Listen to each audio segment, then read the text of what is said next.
राजगढ़ एक पहाड़ों से घिरा हुआ गांव था। उस गांव में पहाड़ों के बीच एक खंडहर था, जहां लोग कहते थे कि यहाँ चुड़ैलें रहती हैं, और कई लोग वहाँ से गायब हो चुके थे। कहते थे कि चुड़ैल अपनी इच्छा पूर्ति और हवस पूर्ति के लिए इंसानों का शिकार किया करती थी, और वह जवान खूबसूरत दिखने वाले मर्दों का शिकार करती और अपनी हवस पूर्ति के बाद उन्हें मार कर खा जाती थी और उनके शव को बाहर फेंक दिया करती थी। शव में केवल मांस के लोथड़े ही होते थे, हड्डियां नहीं होती थी।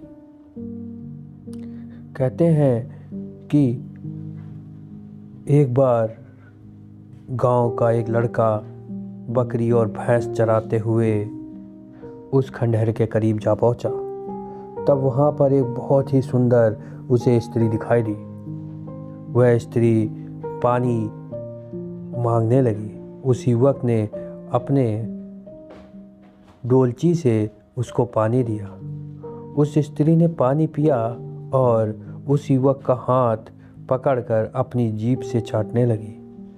ऐसा होते ही वह बेहोश होने लगा और वह स्त्री का शरीर बड़ा होता गया। वह एक भयानक रूप वाली चुड़ैल बन गई, जिसके बाद वह उस युवक को उठा ले गई तथा उसे एक ऐसी खंडहर नुमा जगह पर ले गई, जहाँ पर अजीब अजीब सी गंध आ रही थी, जैसे मुर्दे सड़ रहे हों। बहुत सी हड्डियां वहाँ पड़ी हुई थी। सभी ओर लोगों के बाल और दांत और नाखून पड़े हुए दिख रहे थे। वह केवल देख पा रहा था, क्योंकि चुड़ैल के चाटने के बाद उसको लकवा लग गया था। उसका शरीर काम नहीं कर रहा था। फिर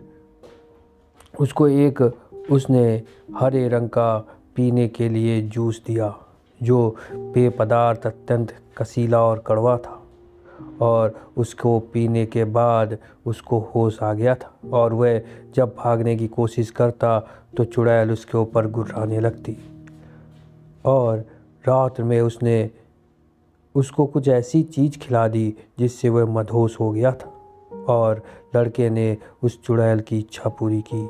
दोनों ने रात भर संभोग और सभी प्रकार की क्रियाएं करी, और वह इतनी अधिक मात्रा में कर रहे थे कि लड़के का शरीर कुछ ही घंटे में शिथिल हो गया और वह बेहोश होकर गिर गया, जिसके बाद चुड़ैल वहाँ से चली गई। फिर वह जब लौट के आई तो उसने देखा कि लड़का गायब हो गया था, और लड़का गांव पहुंचकर अपनी आप बीती वहाँ के लोगों को सुनाने लगा था। और इधर चुड़ैल लड़के को ना पाकर पूरे जंगल में घूम रही थी और अपने हाथों से बड़े बड़े पेड़ों को नोचने लगी थी। वह गुस्से में इतनी थी कि अगर उसे कोई और मिल जाता तो वह मार ही डालती।